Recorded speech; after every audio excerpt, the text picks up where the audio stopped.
अपनी एनर्जी को बचाओ, सही जगह खर्च करो। भोग विलास से भी बचो, क्योंकि भोग विलासों में आपकी एनर्जी ही वेस्ट होती है और कुछ नहीं होता।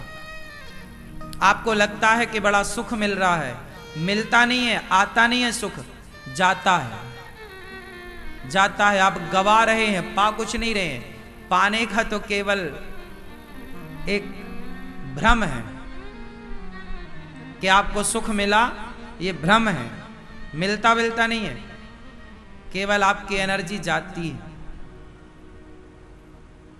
लेकिन माया इतनी प्रबल है भगवान की कि भोग विलास ने आज व्यक्ति को इतना अंधा बना रखा है कि लोग उसके बिना रह ही नहीं पाते। यही तो ईश्वर की माया है। लोग समझ कहां पा रहे हैं कि हमारे लिए क्या सही है, क्या गलत है। ये चीज एक हद तक सही है। विवाह हुआ है, आप अपना एंजॉय करो, आनंद से रहो, लेकिन सदा उसी भोग विलास की ओर बढ़ना, सदा अपना मन उसी स्त्री पुरुष में लगाना, ये गलत है। अब मन लगा है ना, अब हटाओ, हटाओ मन को। वो कछुआ होता है ना, कछुआ समय अनुकूल देखता है तो पांव बाहर कर लेता है, हाथ बाहर कर लेता है और मुंह बाहर कर लेता है, चलता है ऐसे ऐसे। और जब वो देखता है कि कुछ गड़बड़ है तो सारा चीज से कोड़ लेता है, हाँ या ना, अंदर की तरफ कर लेता ना। आप जानते हैं ना कछुए को, वो अंदर कर लेता है ना। क्या होता है, जब उसके हाथ पांव मुंह बाहर था वो बहिर्मुखी था, जब उसका अंदर हुआ हाथ पांव तो वो अंतर्मुखी हो गया। आप बहिर्मुखी बनो, पर कुछ टाइम के लिए। सदा बहिर्मुखी मत रहना, नुकसान हो जाएगा आपका। अंतर्मुखी बनो। क्या बनो? जोर से, अंतर्मुखी। अब ना बेटा ऐसा है कि थोड़ा समेटो अपनी इच्छाओं को। उम्र हो रही है, कब तक और कितना, कब संतुष्टि मिलेगी तुम्हें? आज तक कोई संतुष्ट, रावण संतुष्ट हुआ क्या? हुआ होता तो सीता मां को काहे चुराता? सोने की लंका में रहने वाला रावण, रावण की पत्नी मंदोदरी तो है, लेकिन मंदोदरी के अतिरिक्त हजारों पत्नियां हैं रावण की। किसी को भी उठा लाता है, किसी के भी साथ दुराचार करता है। उसने करोड़ों बार भोग विलास का काम किया होगा, लेकिन इतना करोड़ों बार वो सुख लेने के बाद भी क्या उस रावण का पेट भरा? भर गया होता तो सीता मां को काहे चुराता? तो जब पेट भरता ही नहीं है तो पेट भरने के पीछे भाग काहे रहे हो? इसलिए पेट किसी का भरा हो तो उसका नाम बताओ, तुम्हारा भर जाएगा। इसलिए समझदारी यही है कि मन को धीरे से सबसे निकालो और आप निकाल कर भगवान के चरणों में अपने मन को समर्पित कर दो। धीरे धीरे कछुए की तरह अंतर्मुखी बनो। अब बहिर्मुखी बहुत हो गया, गई बहुत थोड़ी रही। नारायण अब चेत, अब तो चेत जा, काल चिरैया चुग रही, निस दिन आयु खेत। बहुत चली गई, अब बची है, उसे भगवान में लगाओ। अपनी शक्ति को समाज की सेवा में लगाओ, अपनी एनर्जी को दीन दुखियों की सेवा में लगाओ। जो ईश्वर, देखो ये शक्ति ना क्षीण हो रही है रोज। आप 25 साल के होना एनर्जी से भरे हो, 30 साल के होना एनर्जी से भरे हो, 35 साल के होना एनर्जी थोड़ा कम हो गई, 40 साल के होना थोड़ी एनर्जी और कम हो गई, 50 साल के होना एनर्जी आधी हो गई, 60 साल के हुए ना एनर्जी बिल्कुल 75% घट गई, 25 बची। आप 80 के हुए ना एनर्जी और कम, 90 के हुए ना एनर्जी 10-5% रह गई, अब कुछ नहीं है। एक धक्का मार देगा कोई, लुढ़क जाओगे। ये प्रकृति ऐसे बनाती है, हमें डिजाइन करती है, समझो ना। समय के साथ आप कमजोर पड़ते हैं। अब आप जितने लोग यहां बैठे हैं, अब आप सब बच्चों को छोड़ करके 25 साल के आप हैं तो आप स्थिर हैं। 25 से मतलब 20 से लेकर 35 साल तक खूब एनर्जी होती। बात सही है कि गलत है? इसी एनर्जी का सदुपयोग करना होता है। ये जो 25 साल से 35 साल की जो जवानी की एनर्जी है, यदि बच्चे इसी एनर्जी को सही दिशा में खर्च करने लग जाएं, कामयाबी में खर्च करने लग जाएं, सफलता में, तो ये सफल हो जाएंगे। और 35 के बाद तो फिर प्लस नहीं होता, हाँ या ना? 35 के बाद माइनस होगा। 40 में जाओगे, प्लस कभी नहीं हो सकता। जो ताकत आपके अंदर 25 से 30 साल के बीच में थी, वो एनर्जी 40 से 50 के बीच में हो ही नहीं सकती। क्या संभव है? उत्तर दो। फिर ईश्वर ने सबको जो प्राइम टाइम दे रखा है ना, वो 25, 20 से 35, 15 साल मानो आप। क्यों जी? यही है आपका जीवन, 15 साल का। उसके बाद 20 साल के पहले तो बच्चा बच्चा होता है और 35 साल के बाद हाँफने लग जाता है। तो ये 25 साल हैं आपके जीवन के, यही बिंदास ये जीवन है। इसके बाद तो फिर भार है। क्या है? फिर तो शरीर भी भार लगता है। बोलो हाँ, शरीर क्या लगने लग जाता है? भार। उठना नहीं, बैठ नहीं पाओ अच्छे से। इसलिए बच्चों को मेरी ये बातें बहुत बारीक गंभीरता से सिखा दो, समझाओ, काम आएगी। इसलिए ये दास अनिरुद्ध अपने जीवन का, मैंने अपने 20 साल की आयु से लेकर अभी 33 साल का हूं, मैंने अपना सारा जो एनर्जी है, जो शक्ति है, वो सारी शक्ति समाज की सेवा में लगा दी। मेरी एनर्जी कहां लग रही है? मैंने अपनी शक्ति कहां खर्च की? सेवा में। और मेरी उम्र के बच्चे अपनी ताकत, अपनी शक्ति, अपनी एनर्जी कहां खर्च कर रहे हैं? क्लबों में जा जा करके, पराई स्त्री पराई पुरुष के चक्कर में पड़ पड़ के। वो एनर्जी सेवा में लगे। देखो, मैंने अपने समय का, जो एक व्यक्ति की सही उम्र होती है, उस सही उम्र का सही जो कार्य होता है, मैंने अपने सही उम्र में सही कार्य जो करने हैं, वो सही उम्र में सही कार्यों का निर्णय लेकर उस सही कार्यों को सही वक्त पर करके दिखाया, ताकि आने वाली युवा पीढ़ी सीखती रहे कि भाई ये करना है हमें।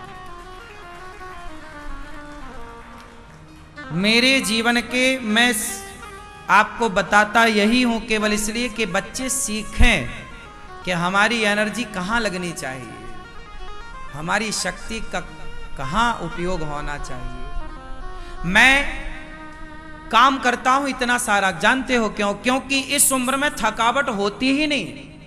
थकावट होने की आयु 40 के बाद है। 40 के बाद आदमी थकता है। तो मेरी ये उम्र है ना, अभी काम करने की उम्र है, थकने की उम्र नहीं है। इसलिए मैं दिन रात अपना काम करता हूं, क्योंकि इस उम्र का लाभ ले लो, क्योंकि ये उम्र तो जानी ही है। चाहे आप उपयोग करो तो जानी है, और उपयोग ना करो, ये जिंदगी आइसक्रीम की तरह है। चाहे स्वाद ले लो वरना पिघल जाएगी। ये जीवन भी आइसक्रीम है, या तो इसका स्वाद ले लो वरना ये जीवन जाएगा। आप कुछ करो मत करो, 40 के बाद आपका शरीर अलग हो जाएगा, हाँ या ना? तो उसके पहले का जो काम है, आप बहुत बड़ा जो आपको काम करना है, कर लो इस उम्र में। यही उम्र का सदुपयोग है। और ये मेरे उम्र के लड़के ना मेरे पे हंसते हैं, मुझे बड़ा इन पे हंसना आता है कि बेटा तुम्हारी उम्र में जो तुम कर रहे हो ना, ये सब हमने अपना अलग ही काम किया है, हमारी उम्र का हमने सदुपयोग किया है, और इस बात से आप कोई इनकार कर सकता है? अनिरुद्धाचार्य ने अपनी उम्र का सदुपयोग किया कि दुरुपयोग किया? बताइए। सदुपयोग है। जब मैं 25 साल का था तब मैंने वृद्धाश्रम बनाने का निर्णय लिया था, और आज 33 साल की उम्र में आते आते वो जो निर्णय थे, जो सपना था, वो सारा साकार हो गया। कितने साल में? 25 से आप देख लो, 8 साल हुआ। इन 8 वर्षों में सारा काम हुआ। 280 माँ यहां रहती हैं, अखंड रसोई चल रही है, गौ सेवा, सारी सेवाएं आप अपनी आंखों से देख पा रहे हैं। यही तो है समय का सदुपयोग। जो करना है यही उम्र में कर सकते हैं। माँओं के पांव भी मैं इसी उम्र में दबा सकता हूं, बुढ़ापे में तो मेरी पांव में दर्द हो जाएगा। तो मैं कोई आपसे अलग थोड़ी हूं भाई। शरीर तो जैसा आपका है वैसे ही मेरा है। बस मैंने अपने शरीर को एक अलग खान पान से मेंटेन कर रखा है कि मेरे शरीर, मेरी इंद्रियां, मेरा मन मेरे कंट्रोल में रहना चाहिए। मैंने अपने शरीर पे काम किया है। काम क्या किया है? मैं, आजकल के लड़के भी काम करते, दिन भर उठाते रहते हैं, ये बॉडी बना रहे हैं। ये बॉडी तुम चमड़ा जोड़ के करोगे क्या? तुम तो चमड़ा जोड़ रहे हो ना। चमड़े से क्या होगा? चमड़ा तो ऑलरेडी है। अरे जोड़ना है, दिमाग जोड़ो। तुम चमड़ी बढ़ाने में लगे हो, इससे काम ना होगा। आप अपने शरीर को अपने अनुकूल, क्या तुम्हारी इंद्रियां तुम्हारे कंट्रोल में हैं? यदि कंट्रोल में हैं तब तो आप तैयार हैं कुछ बड़ा करने के लिए। यदि आपकी इंद्रियां आपके कंट्रोल में नहीं है तो आपसे कोई बड़ा काम नहीं होगा। बड़ा काम करने के लिए बड़ी तैयारी चाहिए। बोलो हां।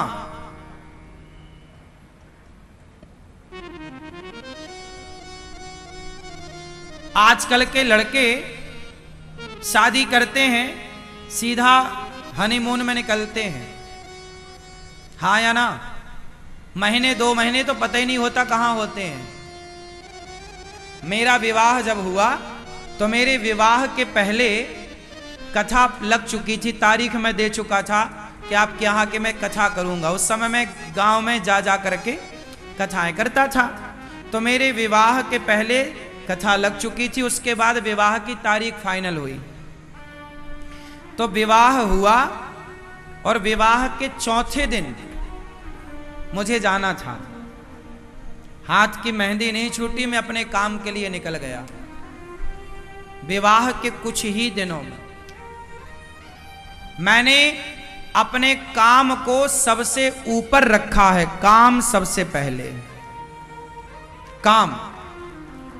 काम जब आप काम को सर्वोपरि रखते हैं तो वह काम आपको कामयाब कर देता है, सफल बना देता है। काम को आप फर्स्ट में रखिए।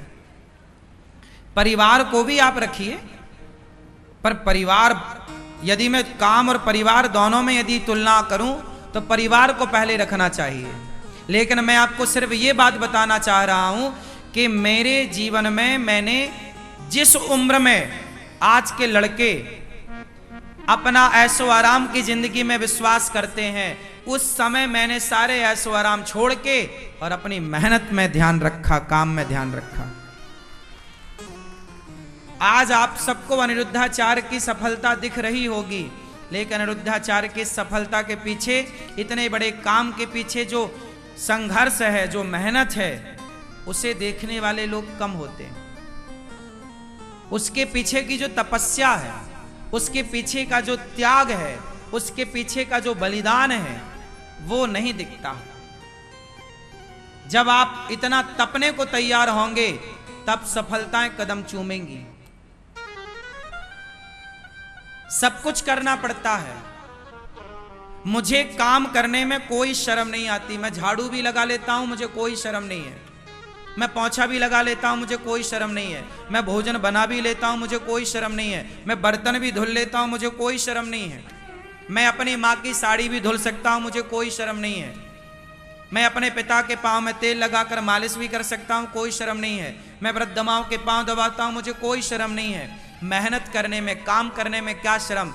बेईमानी करने में मुझे लाज आती है, मैं बेईमानी नहीं करता। चोरी करने में शर्म आती है, गलत काम करने में शर्म आओ, अच्छे काम करने में क्या शर्म। मुझे कोई भला काम करने में लाज नहीं आती। मैं सारे काम करने को, मैं नाली तक साफ कर लेता हूं। कबाड़ है, गंदी पड़ी है, कचरा भरा है, पानी भरा गंदा, नाली साफ करनी पड़े, मैं तुरंत तैयार हो जाता हूं नाली साफ कर, चलो मैं करता हूं। काम तो काम है ना। मैं ये थोड़ी कि बड़ा आप बड़े बन जाते हैं। आप आज समस्या, आज की युवा पीढ़ी की समस्या ये है कि जरा उसे पद प्रतिष्ठा मिली, जरा पैसा मिला, जरा नाम हुआ, फिर वो छोटे काम नहीं करता। एक बार आदमी बड़ा बनता है, फिर छोटा नहीं बनता। जबकि हनुमान जी इतने बड़े हैं, पर लंका गए तो छोटे से बन करके गए। सीखो। मसक समान रूप कपिधरी, अति लघु रूप पवन सुत लीन्हा। छोटे बनने में बड़ा मजा है, बड़ा सुख है। जो छोटा बन सकता है वही बड़ा बन सकता है। जो छोटा नहीं बन सकता वो बड़ा कभी नहीं बन सकता। इसलिए आप अपने बच्चों को ये सब बताओ। मैं ये सारी बातें सिर्फ इसलिए बताता हूं कि आज का युवा कामयाब हो, सफल हो। और सफल होने के लिए ना धरा पे काम चाहिए, उतरना पड़ेगा।